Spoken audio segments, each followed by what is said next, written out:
आप सभी का स्वागत है हमारे YouTube चैनल में। शिव पुराण में आज हम जानेंगे रावण के जन्म के बारे में।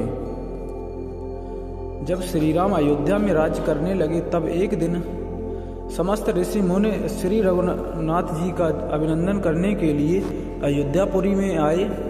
श्री रामचंद्र जी ने उन सबका यथोचित सत्कार किया। वार्तालाप करते हुए अगस्त्य मुनि कहने लगे, युद्ध में आपने जो रावण का संहार किया वह कोई बड़ी बात नहीं, परंतु द्वंद्व युद्ध में लक्ष्मण के द्वारा इंद्रजीत का वध सबसे अधिक आश्चर्य की बात है।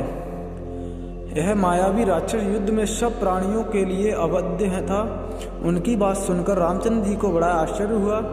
वे बोले, मुनिवर, रावण और कुंभकर्ण भी तो महान पराक्रमी थे, फिर आप केवल इंद्रजीत मेघनाद ही इतनी प्रशंसा क्यों कर रहे हैं? महोदर, प्रहस्त विरूपक्ष भी कम वीर न थे।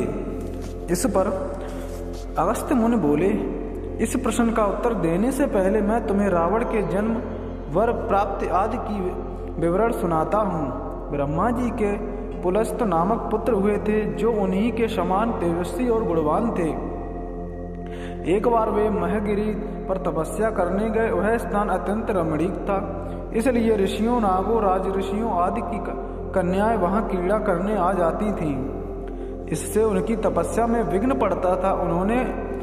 उन्हें वहां आने से मना किया। जब वे नहीं मानी तो उन्होंने श्राप दिया कि कल से जो लड़की यहाँ मुझे दिखाई देगी वह गर्भवती हो जाएगी।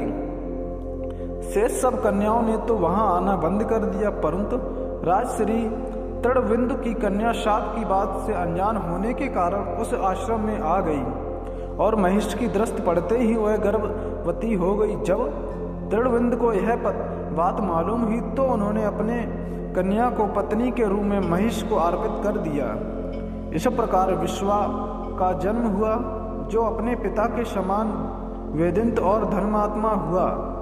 महामुनि भरद्वाज ने अपनी कन्या का विवाह विश्वा से कर दिया।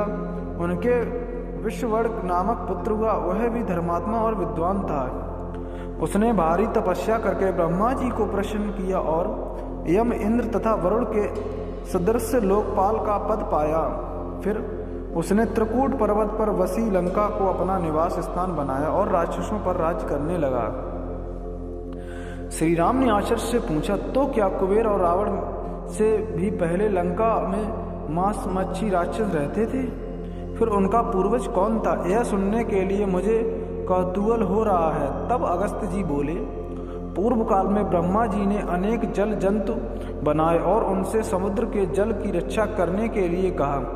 तब उन जंतुओं में से कुछ बोले कि हम इसका रक्षा करेंगे और कुछ ने कहा कि हम इसका यक्षण पूजा करेंगे। इस पर ब्रह्मा जी ने कहा कि जो रक्षण करेगा वह राक्षस कहलाएगा और जो यक्षण करेगा वह यक्ष कहलाएगा।